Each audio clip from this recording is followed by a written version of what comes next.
The blizzard howled across the desolate mountain pass, sweeping snow and thick, biting gusts that stung Cale Thorne's cheeks through the crack in his helmet's seal. The world had become nothing but wind and white silence, except for the sound that had pulled him off mission and into the dead zone. It was a child's voice. Faint. Desperate. Just one word transmitted over an encrypted emergency frequency that hadn't been used since before the collapse of the outer colonies. Help! Cale didn't believe in ghosts, but this world was as close to haunted as a planet could be. Once a thriving research settlement, Nera 7 had been purged, abandoned during the siege wars between the Unified Council and rogue bioterrorists. That had been 8 years ago. Now, only snow and wreckage remained. And maybe one soul. Cale stepped over the rusted carcass of a downed drone. His breath coiled in the air like mist from a dying star. He didn't need to do this. The orders had been simple: secure the relay tower, extract data, and return. But something in him, something deeper than training, refused to ignore that voice. The remains of a wooden cabin emerged through the swirling frost like a shipwreck half buried in the sand. Burn marks streaked the walls. Bones, small and brittle, littered the entrance. He checked his sidearm, scanned the structure with his HUD, and stepped inside. At first, there was only silence. Then a rustle. In the far corner, beneath a collapsed section of ceiling, huddled a small figure. She was barely more than a shadow at first, curled tightly, covered in torn fabric and strands of pale, ice-matted hair. Her skin was faintly glowing blue, like moonlight on frozen water. Too thin. Too still. Then she looked up. Big violet eyes stared at him, filled with something deeper than fear.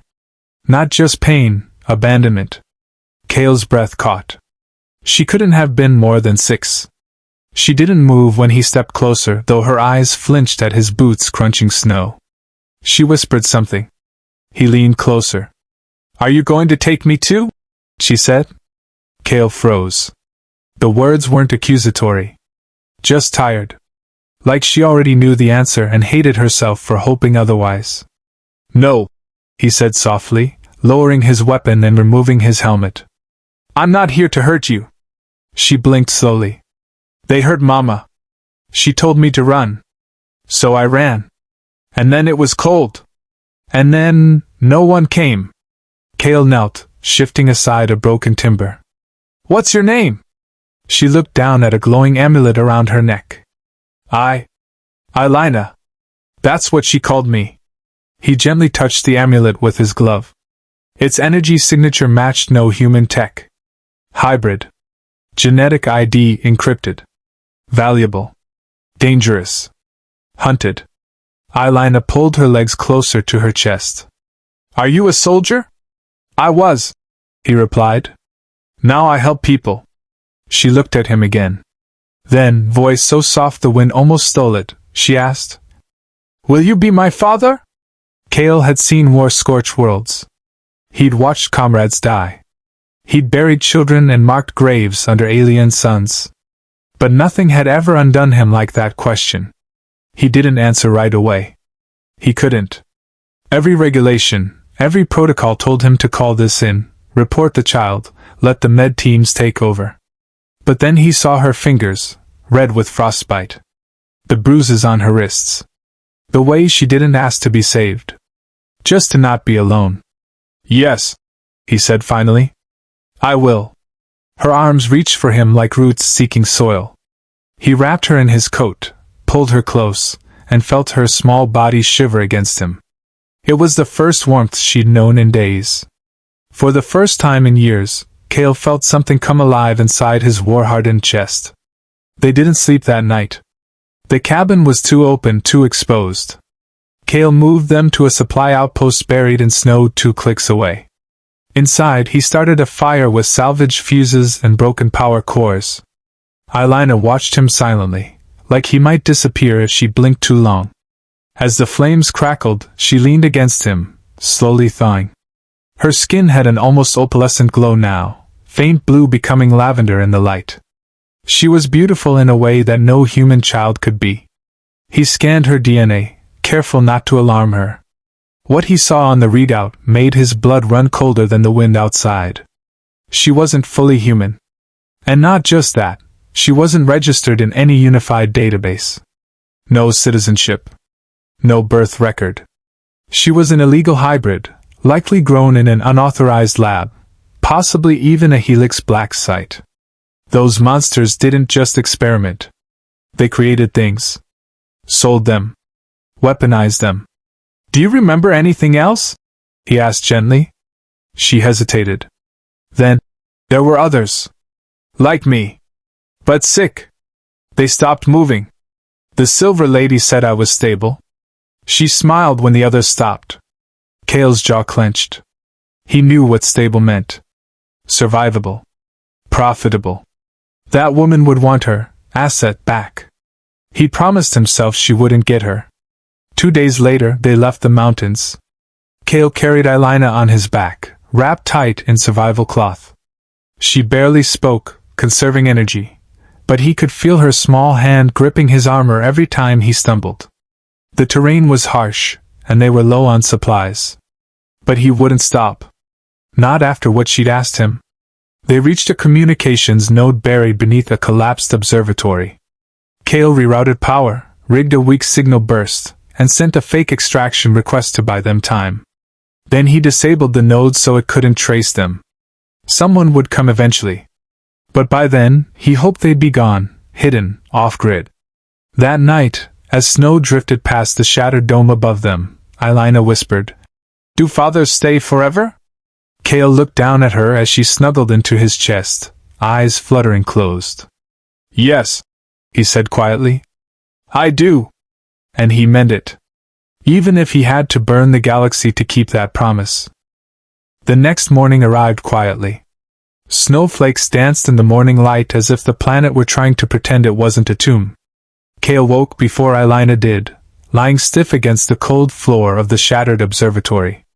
He didn't move at first, just stared through the broken glass above them, watching the sky turn pale blue. Beside him, Elena slept curled into his side, one tiny hand still gripping his jacket. She didn't stir, and for once, she wasn't shivering. He exhaled slowly. He'd promised her something he could never take back. And now, everything in the galaxy would want her dead, or worse. Cale checked the motion sensors he'd rigged around the observatory perimeter. Nothing yet. But it wouldn't last. The stolen signal would trigger a response team. If Helix Corp had even an inkling that one of their projects had survived the purge on Nera 7, they'd send hunters. And not the kind that could be reasoned with. Cale slid free from the makeshift bedding and walked to the edge of the room, pulling up the hollow map he'd patched together from old Union scans. There was a trader's port 50 clicks southeast. If they could make it there before the satellites realigned, he might be able to buy them away off-planet. But it was a gamble. Especially with a child. He turned when he heard movement. Elena was sitting up, hair tangled and frosted at the tips, blinking at him sleepily. "Are we going somewhere?" Cale nodded. "We have to.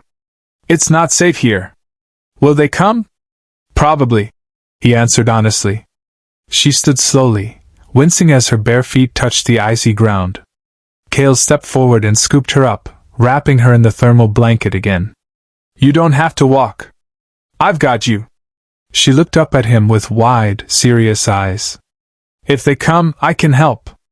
Cale paused, unsure what she meant. "I'm not just a child," she added. "They made me different." He crouched, placing her gently on a dry section of floor. "How different?" Elena hesitated, then lifted her small hand. The air around her shimmered faintly. A pulse of violet energy rippled through her palm, condensing into a tiny crystal of frozen mist. She held it like a snowflake, letting it rest on his glove before it evaporated. Cale stared. "Cold energy manipulation?" he asked. "Sub-zero channeling?" She shrugged. "That's what the Silver Lady called it." He sat back slowly. She was more than just a hybrid. She was a bioengineered weapon, disguised as a child, carrying dormant power that could kill if she learned to use it. And they'd left her to die because she was too young to be profitable. Yet, Kale felt something burn in his chest. Not fear. Rage. He pulled Elena back into his arms. Whatever they made you for, it doesn't matter. You're not theirs. You're mine now. Her head nestled into his chest again. They moved out as soon as the wind eased. Kale carried Elena most of the way, hiking down the ravine and into the broken rail network below. Ruins of a once bustling colony rail lay shattered around them. Twisted steel, frozen cables, half-buried transit cars. Each step echoed with the ghosts of the people who had once lived here. They reached the end of the tunnel just before sundown. That's when the first drone arrived. It was quiet, too quiet. No engine noise, no movement beyond the distant sound of wind, but Kale's instincts flared like fire in his spine. He dropped to a crouch, pulling Elena behind the remnants of a collapsed pillar. The drone hovered silently in the distance, scanning. Sleek black shell, red optical strip. Helix Gen 9 tracker model. Silent, deadly, and fast. Elena pressed closer, breath trembling. They're here. Kale drew his blaster. Stay behind me. No matter what happens. She nodded. He waited until the drone turned its back, then launched a sonic flare from his wrist. The drone jerked midair, disoriented, just long enough for Kale to leap out, fire a precision EMP round into its side, and watch it drop smoking to the ground. Sparks danced over the snow. But the silence that followed didn't bring relief. More were coming. That had just been the scout. Kale scooped Elena into his arms and ran. By nightfall, they reached the edge of the port. It was little more than a smuggler's camp now. Rough buildings, patched power grids, broken neon lights flickering against metal shacks. But it was alive. A few travelers moved in the shadows, and trade vessels blinked in the distance. They ducked into an abandoned bar near the edge of town. Kale sealed the door behind them and laid Elena on a table, wrapping her in spare clothes he'd found in a crate. She was exhausted. Her eyes drooped. Just a little longer, he said, brushing hair from her face. Tomorrow we leave. She nodded. Will there be stars? She asked softly. Kale smiled faintly. Thousands of them. Then, just as she drifted to sleep, her small voice whispered. If they catch us, will they take you away too? Kale clenched his jaw. No. I won't let them. Outside, snow began to fall again. But inside, for now, they had warmth. And hope. The morning light painted the port in hues of frost blue and pale gold. Kale didn't sleep. He stood by the broken window of the abandoned bar, watching for the flicker of red, Helix drones, hunter ships, or worse. So far, nothing. But he didn't trust it. Silence didn't mean safety. It meant timing. Elena stirred on the makeshift bedding. Her tiny form barely moved under the heavy coat, but her breathing had grown steadier. Kale turned when he heard her sit up. Is it today? She asked, voice still scratchy from cold and sleep. He nodded. We leave before noon. I've arranged transport. She looked at him with sleepy, hopeful eyes. Will it take us to a warm place? Yes, he said gently. Somewhere safe. Somewhere with food. People who don't work for Helix. He didn't add. Somewhere we can disappear. Kale had contacted an old friend, Niva Soren, a half-human smuggler turned freelance pilot. She owed him a favor from back in the Virek campaigns, and she had the kind of ship that didn't ask questions when IDs were missing or cargo breathed. She was due in 5 hours. They had 5 hours to stay alive. He packed fast. Weapons, rations, medkits. Elena sat on a crate, chewing on a ration bar, legs swinging slowly. She watched him with quiet eyes. Kale had never seen a child so aware, so controlled. Most kids her age would have cried for toys or sweets. She barely spoke unless necessary. That wasn't natural. That was training. Conditioning. Whatever Helix did to her, they tried to erase the child in her. He wouldn't let them succeed. Just as he zipped up the pack, he heard it. A low hum, like the buzz of insects under the floorboards. He froze. Eilena's head tilted slightly, her hearing sharper than his. 3, she whispered. Machines. Kale swore under his breath and moved to the window. They weren't drones. They were worse. Black armored silhouettes strode down the alley outside, weapons folded into their arms, helix hunters. Genetically engineered trackers, bred for urban sweeps and extraction ops. Each one could take on a 5-man squad and still walk away. They didn't come often. Only when Helix wanted something back. And Helix wanted Eilena. Kale grabbed her gently. We move now. He led her out the back, through the crumbling storage corridor, over crates and frost-covered pipes. The alley behind was tight, winding between power grids and old mechanical sheds. They crept in silence, the faint crunch of snow the only sound.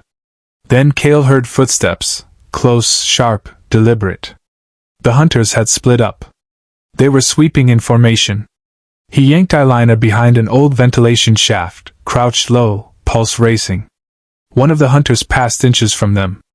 Kale held his breath. Eilena pressed her face against his arm, not trembling. Waiting. The hunter paused, sniffing the air. Kale's finger hovered over his sidearm trigger. Suddenly, a pulse of violet shimmered around them, soft, like heat rising off stone. Eilena was holding her breath, concentrating. Then the hunter turned and walked on. Kale exhaled slowly. You masked us, he whispered. I think so, Eilena replied softly. I didn't know if it would work. It did. Good girl. They moved fast after that, slipping through the outer lanes, dodging guards, ignoring shouting voices and hungry eyes. They reached Dock 3 just as the twin-engine freighter lowered into place, thrusters burning blue against snow. Niva Soren stood outside the ramp, arms crossed, flame-red coat flapping in the wind. She spotted Kale and raised an eyebrow. You didn't say the cargo was this adorable. Eilena peeked from behind Kale's leg. Just get us off-world, Kale said. I'll need payment. You'll get it, he cut in. Just fly. Niva grinned. Still as charming as ever. Get aboard. They rushed up the ramp just as blaster fire erupted in the distance. Kale didn't look back. Inside, the ship smelled of metal and old oil.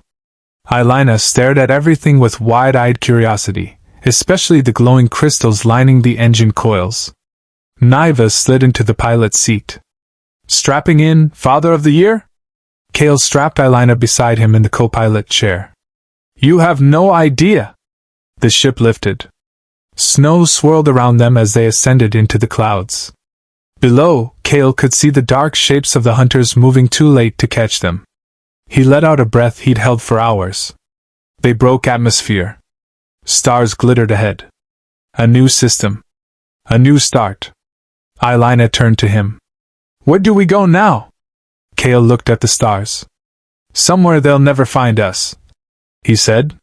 And if they try, I'll be ready. She smiled, for the first time in days. And in that smile, Kale saw something more than survival. He saw home. The journey through the stars wasn't smooth, but it was quiet, for a time. Kale kept Eilena close in the smuggler ship's tight quarters. The moment they left Nira 7's orbit, Niva punched in a random jump path toward the fringe sectors, where planetary scans were patchy and bounty signals got lost in stellar noise. Kale knew it wouldn't fool Helix forever. They'd already marked the girl. And Kale had become more than a rogue soldier now. He was harboring their greatest failed secret. Still, in the quiet of the engine hum and the glow of stars streaking past the viewport, there was a kind of peace. For a few precious hours, Eilena was just a child again, wrapped in a threadbare blanket, slurping protein broth, watching starlight with awe. Kale sat beside her, one eye always on the ship's sensors, the other watching her. He didn't speak of his past. Of war. Of the blood he'd spilled. But she sensed it. Somehow, in her strange, sharp way, she always knew. You've killed a lot of people, she said softly one night as the ship drifted in silent glide near a nebula. Kale didn't flinch. Yes. Did they deserve it? He thought for a long time. Some of them. Others. I don't know anymore. Aelina nodded slowly. If they come for us, and you kill again, I won't be angry. Cale blinked. Why not? She looked up at him with those violet-flecked eyes. Because I don't want them to take you. Something cracked in his chest then, something old, something he'd buried since the massacre on Helion Prime. When his unit had died. When his brother had betrayed him. When the Union left him for dead. This tiny being, made in a lab, abandoned, thrown away, she saw him not as a killer, but as her protector. As her father. They stopped to refuel at a hidden gas giant depot, a crumbling outpost orbiting a radiation-choked moon. Niva went topside to trade scrap for fuel. Cale stayed behind with Aelina in the cargo hold, teaching her how to use a basic scanner. He showed her how to track signatures, how to cloak her heat signature, how to recognize the difference between a friendly ping and a hunter tag. Why are you teaching me this? She asked, hands small but quick. Because you need to know how to hide when I'm not around. She frowned. But you'll always be around. Cale didn't answer. Not right away. He didn't want to lie. And he didn't want her to carry the weight of his reality. Before he could respond, the alarm chirped. Not a drone ping. A person. Cale drew his sidearm. The sensor flashed red. Unauthorized boarding breach. They weren't alone. He pulled Aelina close, shoved a small tracker into her palm. Stay hidden. If anything happens to me, this will call Niva's emergency beacon. But no arguments. He bolted from the cargo bay, footsteps silent, weapon drawn. The corridors were dark. Steam hissed from vents. Shadows moved. Then he saw them, 3 figures in helix black armor, cloaked, moving with surgical precision. How did they find them this fast? No time for questions. Cale launched the first attack, an arc blade thrown into the lead unit's neck joint. Sparks. Blood. The second hunter spun, but Cale was faster, sliding under the blow and slamming his knee into its chest, followed by a double shot to the visor. The third, he wasn't fast enough. The third caught him. Cale hit the floor, ribs cracking from the impact. The hunter pressed its boot into his chest. Where is the girl? The cold voice asked. Cale spat blood and smiled. Wouldn't you like to know? The hunter raised its blade. Then the air shimmered. A pulse of violet. And the blade froze mid-swing. Literally. The hunter gasped as frost bloomed across its arm. Joints cracked. Metal shattered. Aelina stood behind them, her eyes glowing faintly, frost crawling down her hands. The hunter turned to lunge at her. And Cale shoved his blade through its exposed back. The ship was silent again. Cale stood, breathing heavily, staring at her. You were supposed to hide. I couldn't let them hurt you, she whispered. You used your power. She looked down. I didn't mean to. It just happened. Cale pulled her close. You saved my life. I didn't want you to go away, she said against his chest. He didn't say it, but deep down, he feared that moment. Not because she was dangerous, but because one day, someone else would see her as a threat. And try to take her again. They buried the bodies in deep orbit. Niva returned angry but impressed. You killed 3 Helix hunters on a pit stop. You owe me a better story, Cale simply said. It's not over yet. They changed course again. Toward the Midrift worlds, uncharted colonies with open arms and illegal havens. A place where a girl like Aelina wouldn't be seen as a weapon. The next few days passed in repair and silence. But Cale noticed the change. Aelina wasn't just learning from him. She was growing. She began to ask about the stars, about constellations, about names of ships and codes. She memorized layouts, studied flight paths, and began patching into sensors before Cale did. She even stopped flinching when he taught her how to use a blaster, not to shoot, but to disable. You're making me into a soldier, she said one night. No, he replied. I'm making you into someone who can choose. She smiled. I choose to stay with you. Cale didn't respond. He didn't need to. But he held her hand as they looked out into the stars. And for the first time in years, he believed they had a future. The next stop was Wyron Hollow, a rogue settlement tucked into the canyons of a fractured moon orbiting the collapsed star of Goro 9. There were no records, no law, and no loyalties in Wyron, only currency, weapons, and silence. Cale had hoped that meant safety. He was wrong. The moment they landed, Niva caught wind of a bounty update on the Black Stream. Cale's name was now worth 3 times more.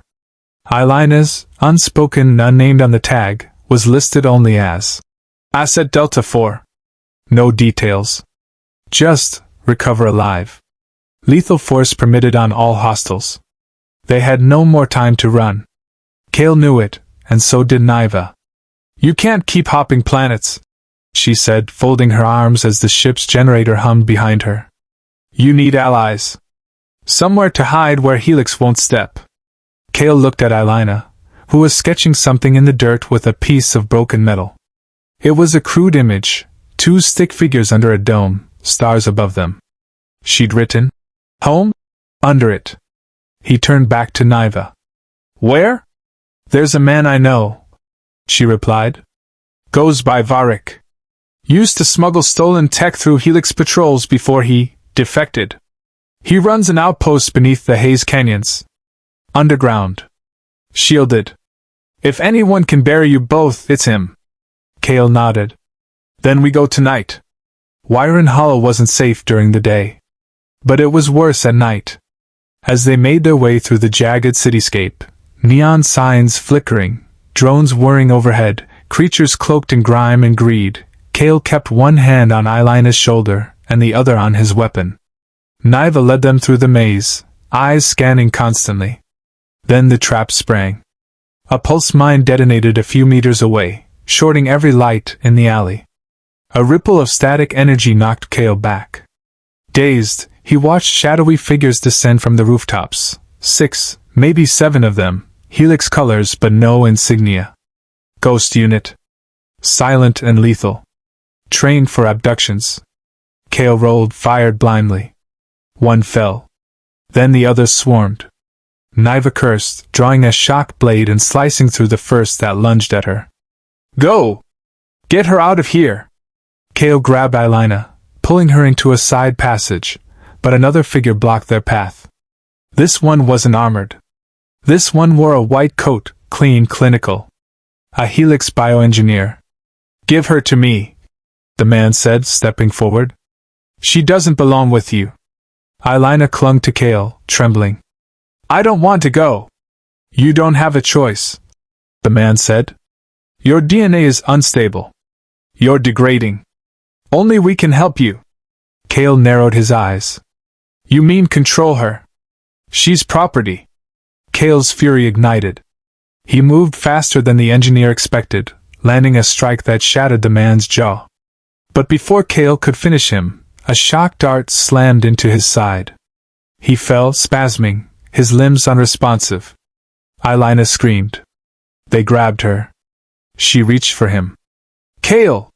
And then, the storm. The temperature dropped instantly. Frost crackled across the alley walls. The Helix agents froze in place, literally. One by one, their suits locked up, their limbs coated in ice, and their screams were swallowed by sudden silence.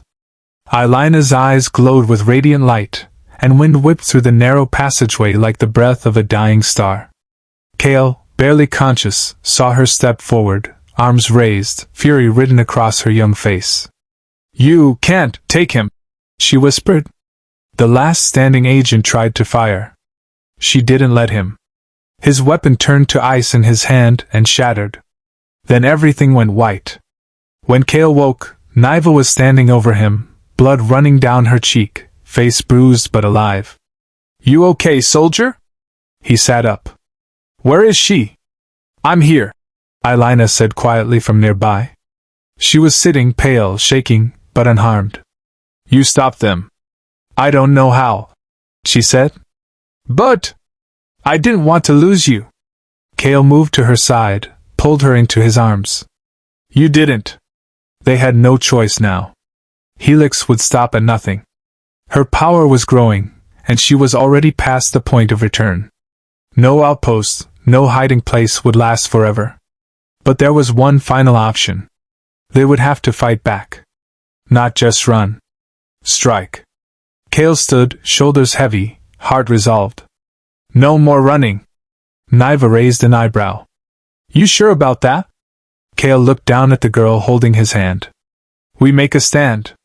But on our terms. Niva grinned.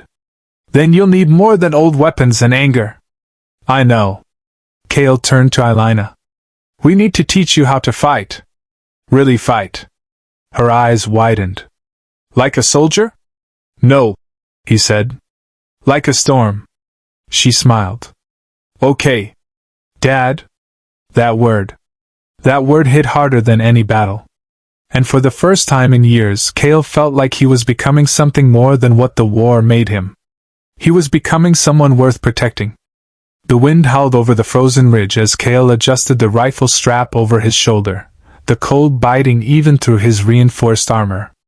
Below them stretched the basin of Solara Crater, where Helix Command had established a temporary base. Temporary, but fortified. Scanning drones hovered in grids. Plasma turrets swept in intervals. A dozen dropships sat nestled between the barricades like sleeping wolves. They'd chosen this place because it was remote, frigid, and uninhabitable. They hadn't counted on a storm already living here. Elena stood beside Kale, her hair loose, blowing in the wind, the frost beneath her bare feet refusing to melt, even under the morning sun. She had grown stronger in just a few weeks. She could control it now, barely, but enough. Niva had helped train her, using old resistance techniques to balance her focus and emotion. This was the mission that would either save them all, or end everything. Kale crouched. You remember what to do? Elena nodded. You draw the guards. I sneak in through the west ridge. I go dark until I reach the tower. If anything happens, you'll come for me, she said simply. Like always. He placed a hand on her shoulder. Always. Then Niva tapped her calm. Move. They're pinging the perimeter. Clock's ticking. The three of them descended into the valley, silent as phantoms. Kale reached the first line of defense and triggered a false heat signal, drawing the patrol to a false target. As the guards investigated, Niva slipped past with Kale, knocking two unconscious. Elena circled wide through a frost tunnel she'd created, a narrow burrow carved by her own power beneath the snow. No cameras. No motion sensors. She was the perfect ghost. As Kale and Niva advanced, explosions rocked the camp. Detonations planted earlier as distractions, synchronized with the resistance fighters who had arrived to help. Varric, Niva's contact, had brought a dozen ex-Helix saboteurs, now allies for this final push. Kale stormed the outer gate with a stolen grenade launcher. Let's make them bleed! He charged. And then, everything went wrong. From the sky descended something massive. A drop pod unlike any Helix model he had seen. It struck the ground in a pillar of dust, doors slamming open to reveal a hulking figure, clad in obsidian armor etched with crimson veins. Commander Serex. The man responsible for Project Delta. I see you've returned my property. Serex boomed, his voice modulated cruel. You were always predictable, Kale. Kale aimed, fired, but Serex deflected the bolt with a shield pulse and advanced. You think you can protect her? Serex sneered. She's not your daughter. She's our weapon. She's not a weapon. Kale growled, firing again. She's better than you. Serex struck him with a gravity punch that sent Kale flying backward into a pile of debris. Pity, Serex said. He raised his hand, and the turrets across the base turned to face the ridge, where Elena stood. She had emerged from the ice tunnel, her eyes wide and glowing. Serex laughed. Go ahead. Strike me down. Unleash your fury. Elena raised her hands. Snow swirled in the air. The wind began to scream. No, she said softly. I'm not going to destroy you. Serex faltered. I'm going to free the others. With that, she slammed her palms together, and the crater trembled. A ripple of energy burst from her, sweeping across the camp. Cryoelectric arcs danced between the machines, freezing them solid. Turrets locked up. Dropships powered down. The base itself went dim. Serex roared and charged, but Niva stepped in with her blade, slowing him just long enough. Kale rose from the rubble, grabbed a fallen energy spear, and hurled it with everything he had. It struck Serex's core battery, exploding in a shower of sparks. The commander fell, choking on his last breath. "You lose," Kale said coldly. As the dust settled, the Helix forces surrendered, leaderless, blinded, and unable to comprehend how a child had brought them to their knees. Varric's team secured the camp. Kale walked over to Elena, kneeling beside her. "You did it!" She looked up at him, tears frozen on her cheeks. "I wasn't scared." "Not really." "I know," he whispered, embracing her. "Because you're strong. Because you're my daughter." The words sank into the snow like a promise. In the days that followed, the crater base became a haven. Refugees came from nearby systems. Resistance grew. Kale and Niva turned it into something new, something hopeful. Elena became a symbol. Not of war, but of choice. Her story spread across systems. The child who froze an army to protect a father who wasn't born to her, but chose her anyway. And when the sun rose again over the white fields of Solara, Kale stood with her on the ridge, hand in hand. "What now?" she asked. "Now we build," he said. "A world worth fighting for." She smiled. "Then I'm ready." And so they began. Together. Shooting star, if this story touched your heart, share it, comment your favorite moment, and don't forget to subscribe for more unforgettable HFY tales where love, battle, and humanity collide.